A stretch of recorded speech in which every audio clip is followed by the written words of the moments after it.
What if I told you that a little girl's love for Jesus was so powerful that it literally moved heaven and earth, that her story changed church law forever?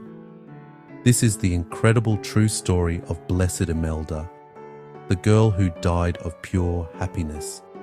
Hey everyone, welcome back. Today, we're diving into one of the most extraordinary saint stories you've probably never heard of.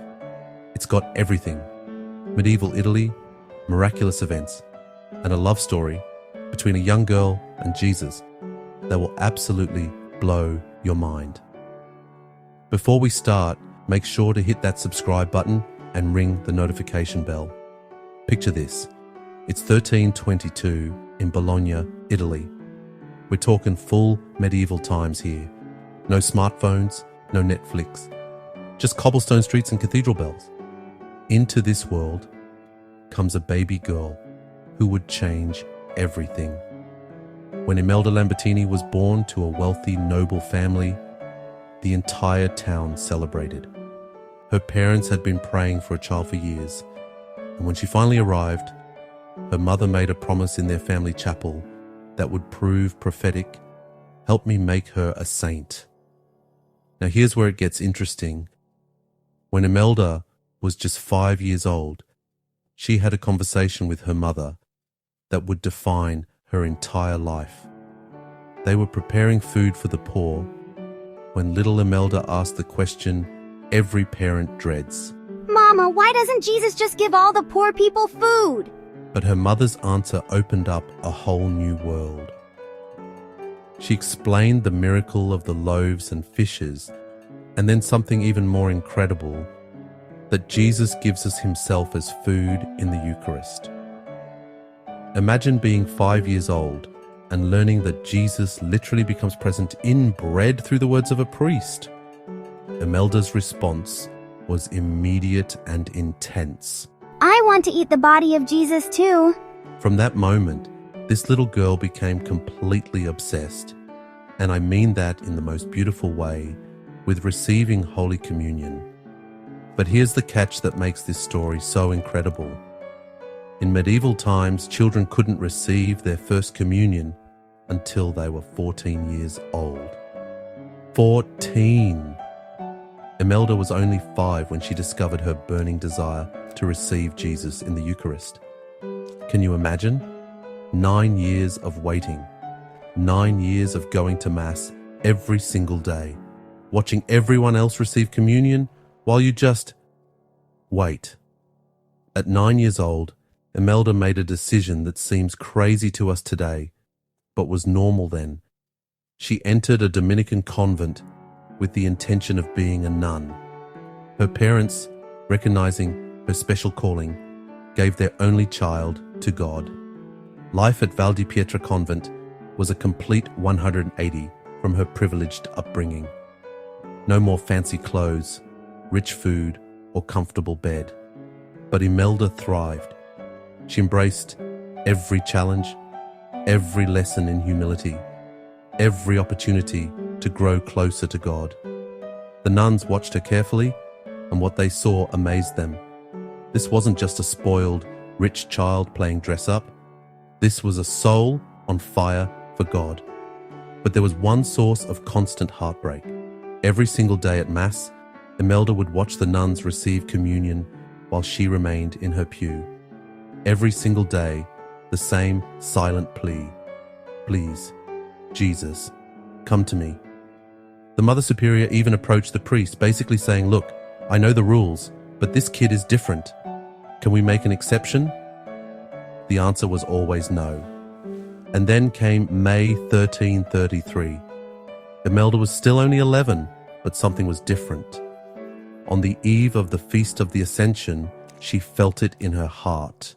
Today was the day. She approached Father Vincenzo one more time. Please, Father. I've waited so long, and I know Jesus is waiting for me too. Today, may I receive my first Holy Communion? Same answer, be patient, child. After Mass, Imelda stayed behind, alone in the chapel, crying her heart out. But through her tears, she remembered Jesus' words, Knock, and it shall be opened to you." And then she whispered the prayer that changed everything. Oh my Jesus, if I could fly to the tabernacle, I would knock and knock until you would open up and come to me. You said, "Let the children come to me." I can't reach you, Jesus. Will you not come to me yourself?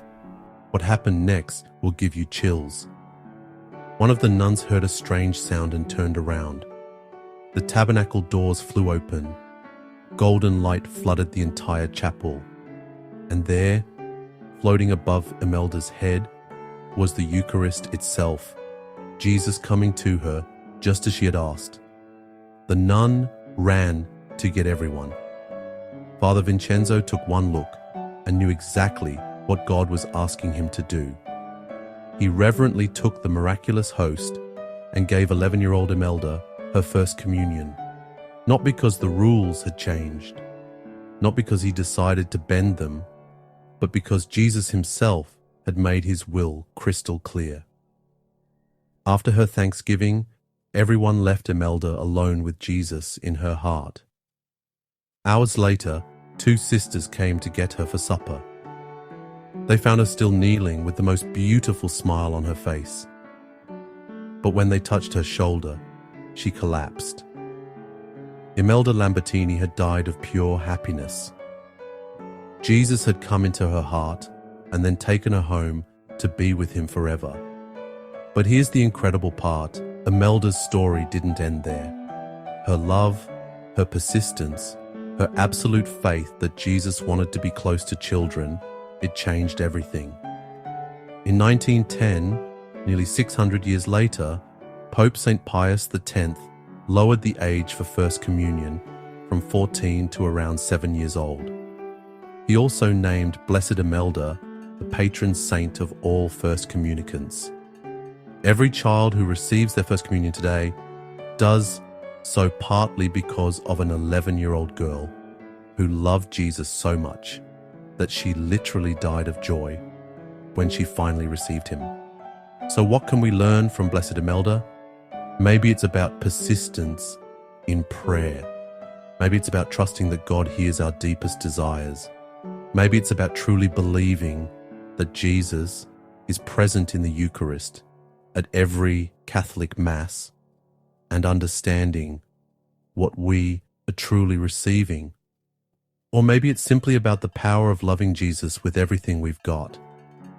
In a world that often seems cold and cynical, Imelda reminds us that it's actually possible to die of happiness, that our souls can be so full of joy that our earthly bodies just can't contain it anymore. What did you think of Imelda's story? Have you ever experienced that kind of overwhelming joy in your faith? Let me know in the comments below. And if this story moved you like it moved me, please give it a thumbs up and share it with someone who needs to hear it. Don't forget to subscribe for more incredible videos that will shake and strengthen your faith.